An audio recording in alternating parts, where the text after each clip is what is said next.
In the AS 113 fair value measurement, we are talking about this in the AS 113 fair value measurement. This in the AS determine the calculation of the fair value of asset or liability required by many in the AS. The fair value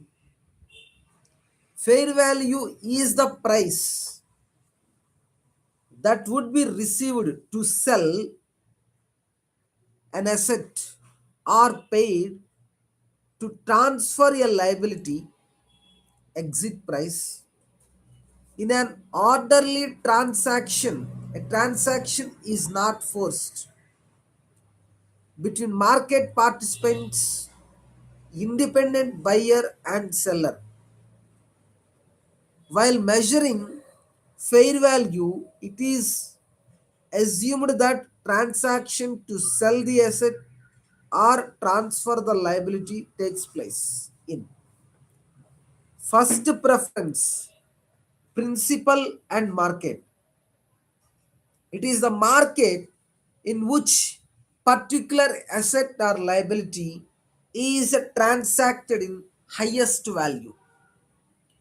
The fair value price of the asset or liability minus transportation cost to transport the asset from current location to the market. Then the fair value will come. The first preference, principal, market. It is the market in which the particular asset or liability is transferred in the highest value. Fair value price of the asset or liability minus transportation cost to the asset from its current location to the market. Current location to the market. Then fair value will come. Second preference, if there is a no principal market, most advantageous market. It is the market in which net amount received on sale of asset is maximum or net amount paid on transfer of liability in minimum. Net amount received versus paid. Price of asset or liability minus transportation cost minus transportation cost to sell. Fair value. Price of asset or liability minus transportation cost. Price of asset or liability minus transportation cost.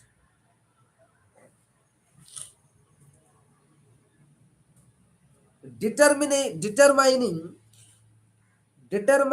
price of asset or liability for fair value measurement. Fair value measurement. Price of asset or liability should be determined using following inputs in priority. One is fair value hierarchy. Level 1 inputs, observable inputs. Level 2 is observable inputs. Level 3 unobservable inputs.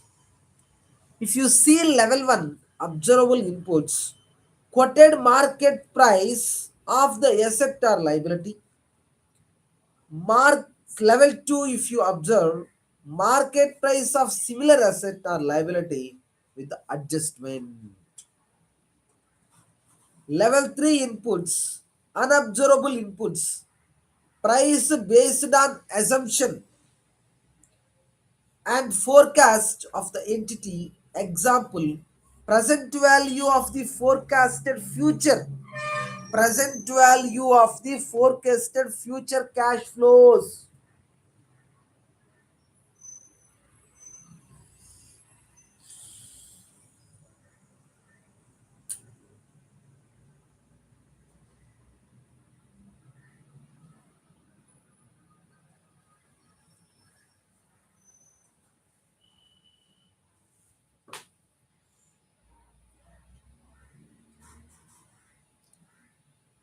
present value of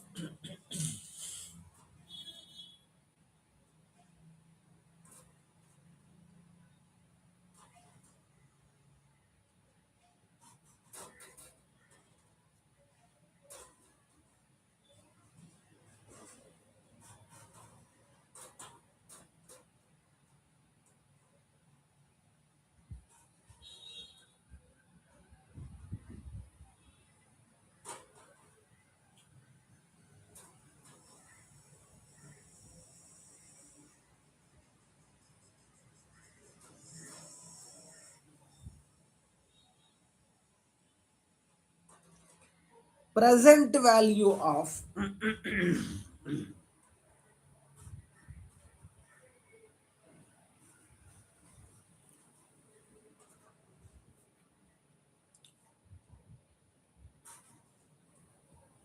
level 1 inputs, quoted market price of the asset or liability, quoted market price of asset or liability. Second level observation, market price of similar asset or liability with adjustments. Price based on assumption, price based on assumption and forecast of the entity. Example, present value of the forecasted future cash flows. Example,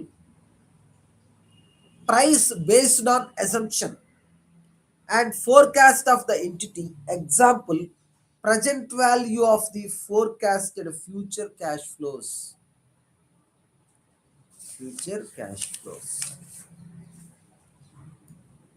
If quoted market price, if quoted market price of the asset or liability is not available, then entity should apply following valuation techniques to determine the price of the asset or liability. Market approach level 2 input, comparable companies, comparable companies, comparable companies method. EV, expected value, or EBITDA multiple, enterprise value EBITDA into expected value divided by EBITDA multiple, minus market value of the debt, minus cash and cash equivalent, plus fair value of the surplus of assets, minus adjustments, liquidity, discount percentage, lack of marketability, non-controlling stake, discount percentage, equity value of company, value per equity share, equity value of company divided by total shares issued by the company. Value per equity share,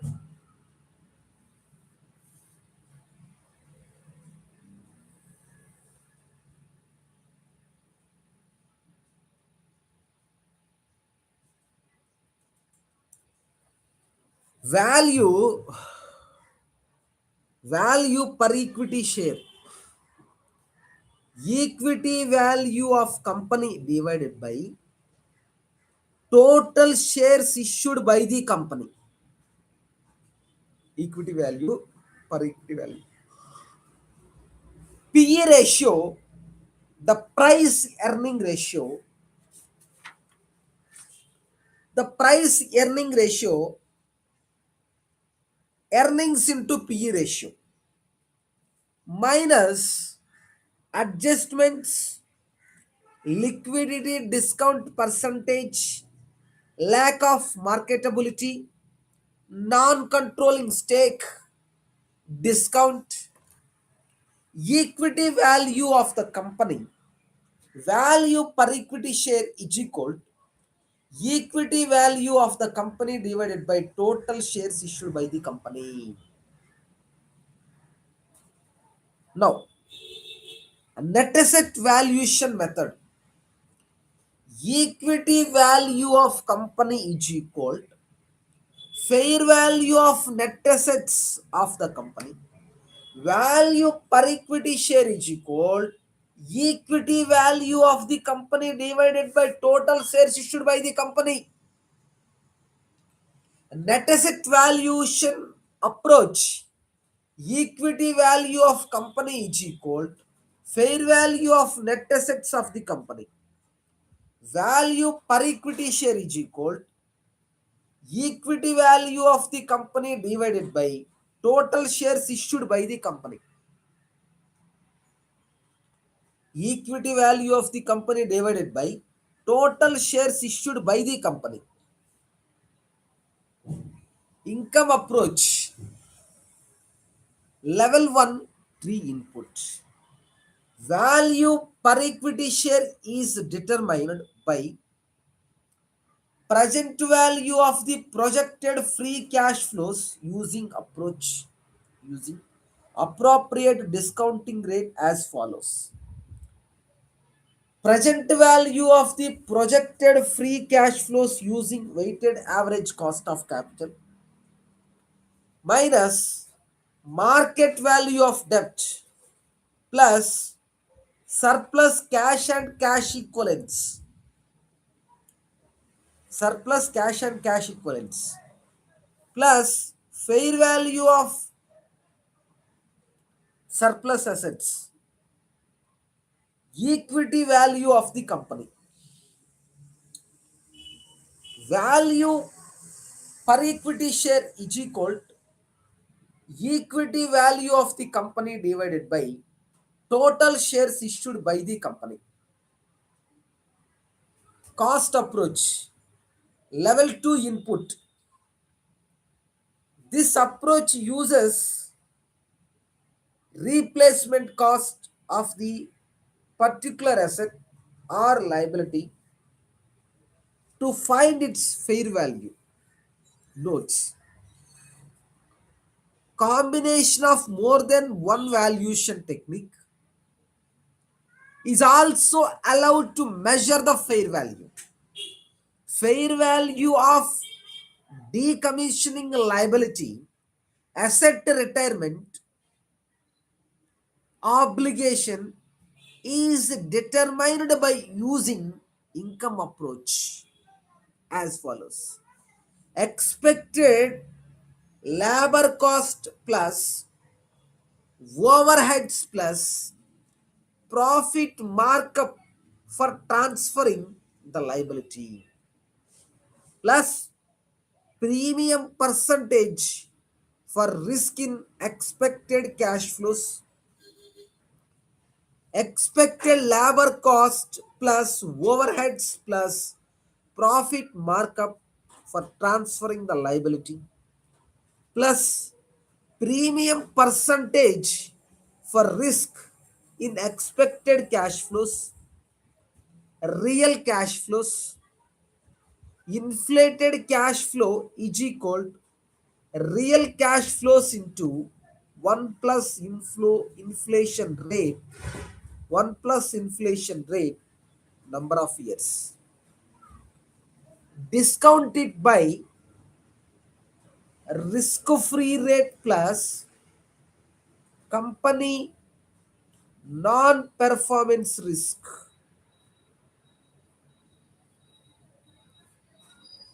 Discount it by risk free rate plus company non performance risk. Company non performance risk. Company non performance risk. Risk free rate.